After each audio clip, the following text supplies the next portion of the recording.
Hey guys, ngayong araw pupuntahan natin yung trending na manok dito sa Pasig City.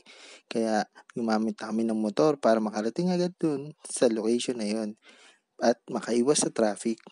Dahil ang usap-usapan dun, 1 oras, mahigit ang aantayin mo para lang makabili ng manok. Ayun nga, tama ang hula, mahaba ang pila. Pero mabilis naman ang serbisyo at mabilis sila makaluto ng manok dahil 3 oven ang ginagamit nila.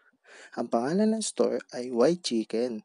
Located ito sa 451 Amang Rodriguez Avenue, Pasig City. Ayan, pag naluto ang manok, nilalabas nila isa-isa by batch. Pero pag binuksan ng oven, maaamoy mo yung amoy ng spices na ginamit nila. Napakasarap. And 300 pesos isang order with biryani rice na siya. Kaya umuwi kami agad para matikman itong chicken na in-order namin. Yun lang guys. Salamat.